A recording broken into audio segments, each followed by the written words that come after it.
bahagia adalah insyirahus sadr, ketika hati terasa lapang apapun yang datang. Kalaulah pelajar yang mendapatkan BA itu hatinya lapang, tentu dia bahagia. Kalaulah petani yang berada di tempat rumah tua itu hatinya lapang, tentulah dia bahagia. Maulaya salli wa sallim daiman abada. Apa sebenarnya hakikat bahagia itu? Ada seorang kaya, hartanya banyak, dia naik kereta yang besar, megah dan mewah. Dalam perjalanan dia tengok ke sebelah kanan ada tanaman padi sawah yang menghijau. Lalu dia pandang ada budak-budak kecil membawakan makanan beserta ibunya menuju pondok di tengah sawah. Suami sudah menunggu makanan siang tiba. Apa kata orang kaya dalam kereta? Oh, bahagianya petani. Di tengah perutnya lapar, istri dan anaknya datang. Makanan tiba pada waktunya. Air minum dapat menghilang dahaga. Lapar hilang, rindu pun sirna, karena istri dan anak ada di sekitar dia. Bahagianya menjadi petani, kata orang kaya dalam kereta. Masa orang kaya berpikir bahwa dia tidak bahagia? Si petani yang bersama anak di pondok tua itu pula memandang orang kaya di atas kereta. Apa kata dia? Betapa bahagianya orang kaya naik kereta, sedangkan aku hanya duduk di pondok yang tua. Maka pada hakikatnya manusia ini dua-duanya tak bahagia. Lalu sebenarnya bahagia itu di mana? Ada seorang anak yang sedang belajar di college university. Maka dia berkata, alangkah bahagianya kalau saya dapat BA. Selepas dia dapat ijazah BA, lalu dia berkata, aku tak bahagia. Alangkah indahnya bila dapat master. Manakala dia dapat master, dia berkata, oh, betapa bahagianya kalau dapat PhD. Selepas PhD dia berkata, susahnya PhD, belum juga dapat kerja. Selepas dapat kerja dia berkata, alangkah bahagianya kalau menikah. Selepas menikah dia berkata, aku tak bahagia sebab orang selalu tanya, dah punya anak apa belum? Selepas punya anak, dia pula berpikir untuk menikah sekali lagi. Jadi sebenarnya bahagia itu punya siapa? Oleh sebab itu bila kita baca kitab-kitab, maka makna sa'adah, kebahagiaan, orang yang bahagia sa'id, bahagia adalah insyirahus sadr, ketika hati terasa lapang apapun yang datang. Kalaulah pelajar yang mendapatkan BA itu hatinya lapang, tentu dia bahagia.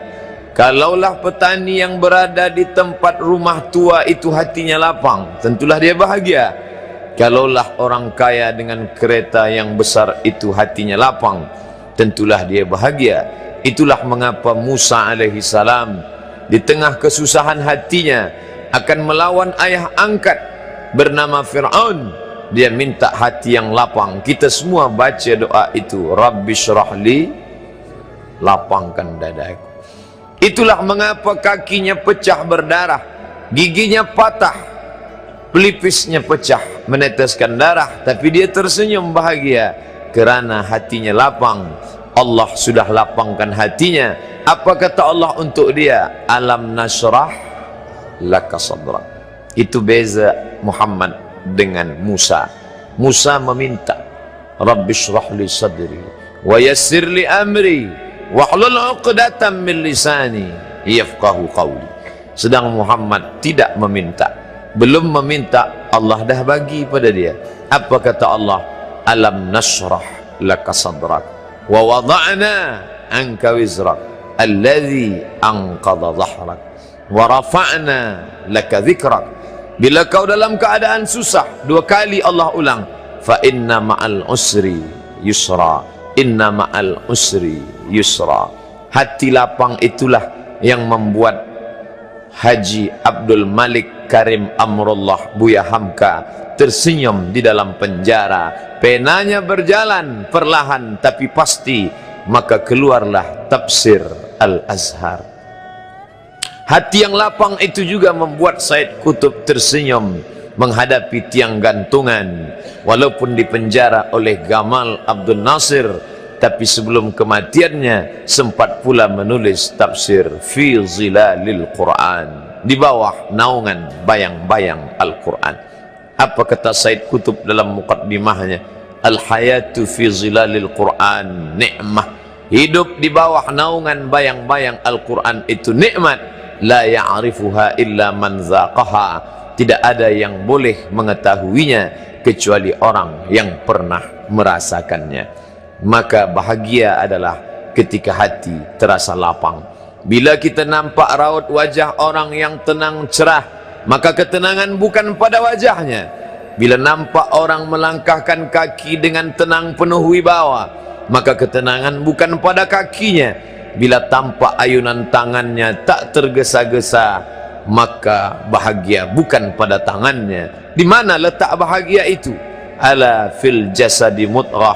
Ketahuilah dalam jasad ada segumpal, ada sekepal, ada sesuap. Idza salahat salahal jasadu kulluh.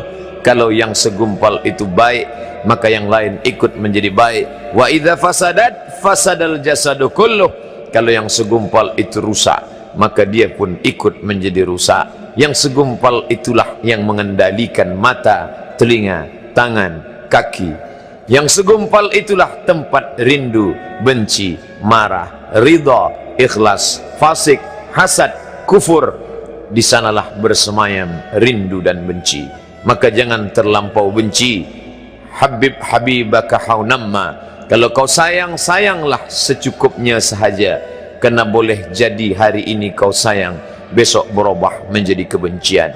Kalau kau benci, bencilah secukupnya sahaja. Boleh jadi esok pagi dia menjadi orang yang tersayang. Berapa banyak puan-puan berkata, siapa itu? Itulah orang yang dulu paling aku benci. Tapi hari ini masih ada juga benci, tapi tak banyak. Oleh sebab itu maka dijaga dia.